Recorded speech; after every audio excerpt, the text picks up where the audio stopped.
নমস্কার বন্ধুরা, আশা করি সবাই ভালো আছেন। তো বন্ধুরা, বিবেকানন্দ স্কলারশিপ যারা যারা আবেদন করতে যাচ্ছেন প্রত্যেকেই একটা সমস্যার সম্মুখীন হচ্ছেন।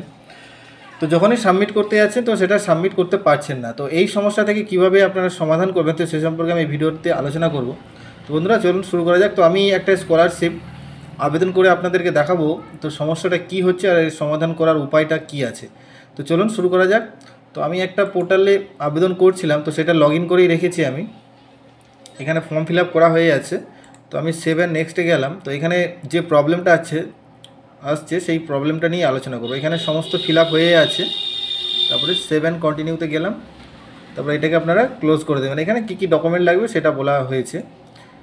তারপরে এখানে যে সমস্ত ডকুমেন্টগুলো চাইছে সেই ডকুমেন্টগুলো আপনাকে সিলেক্ট করে নিতে হবে পিডিএফ ফাইলে। এটা 400 কেবির মধ্যে কিন্তু পিডিএফটা প্রত্যেকটা পিডিএফ রাখতে হবে। তো আমি যে আবেদন করছি, আমি কলেজে ফার্স্ট ইয়ারের জন্য আবেদন করছি। তো আপনারা যে ক্লাসের জন্য আবেদন করুন না কেন, হয়তো আপনাদেরও এই সমস্যার সম্মুখীন হচ্ছেন। তো চলুন আমি ডকুমেন্টগুলো প্রথম সিলেক্ট করে নিই। তো বন্ধুরা, যারা যারা চ্যানেলে নতুন এসেছেন তো অবশ্যই চ্যানেলটিকে সাবস্ক্রাইব করে নেবেন এইরকমই নিত্য নতুন ভিডিও দেখার জন্য। আর ভিডিওটা ভালো লাগলে অবশ্যই একটি লাইক করবেন। তো বন্ধুরা, এইটা করার জন্য অনেকেই অনেক রকম পদ্ধতি বলছে। অনেকে বলছে ব্যাক করে আবার লগ ইন করতে, বা অন্যান্য অনেকে অনেক রকম কিছু বলছে। তো সেই সব কথায় একদম কান দিয়ে কোনো লাভ নেই। তো আগে দেখুন আমি যখন এটাকে সাবমিট করব কি দেখায়, তারপর আমি বলছি কি করতে হবে আপনাদেরকে।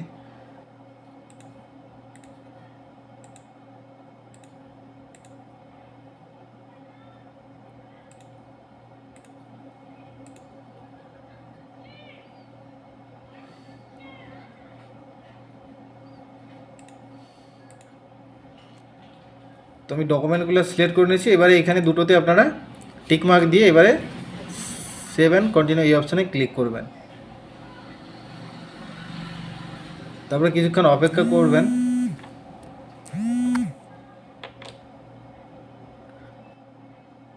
তারপরেই দেখবেন এই রকম একটি লেখা আপনাদের সামনে চলে আসবে। তো এইটা যখনই রিফ্রেশ মারলেও কিন্তু এইটা যাচ্ছে না। তো এই প্রবলেমটা অবশ্যই আপনারা দেখেছেন। তো এখানে ব্যাক করে এসেও আমি দেখিয়ে দিচ্ছি, আবার সাবমিট করে হচ্ছে না। আবার ব্যাক করছি।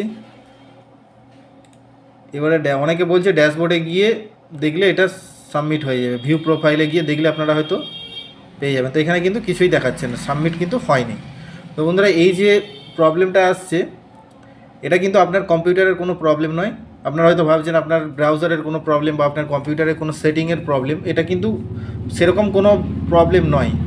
এই প্রবলেমটা হচ্ছে আপনাদের সার্ভারের প্রবলেম। তো এখানে আপনাদের টেনশন করার কিছুই নেই। আপনারা অপেক্ষা করুন, দেখবেন পোর্টালটা অবশ্যই কয়েকদিনের মধ্যেই ঠিক হয়ে যাবে। তো যখন ঠিক হয়ে যাবে তখনই আপনারা আবেদন করবেন। তো এত তাড়াহুড়ো করার কোনো দরকার নেই। এইমাত্র পোর্টালটা শুরু হয়েছে, এখনও পোর্টালে একটু কাজ চলছে, যে কারণে এই সমস্যাটা হচ্ছে। তো আপনারা ধৈর্য ধরুন, কিছুদিন আর অপেক্ষা করে যান। যখনই আবার সার্ভারটা ঠিক হয়ে যাবে আমি আবার কীভাবে আপনারা আবেদন করবেন, তো কীভাবে আপনারা আবেদন করবেন সে সম্পর্কে আমি এই ভিডিওতে আলোচনা করব। তো বন্ধুরা, আজ এই পর্যন্ত, দেখা হচ্ছে পরবর্তী ভিডিওতে। ভালো থাকবেন, ধন্যবাদ।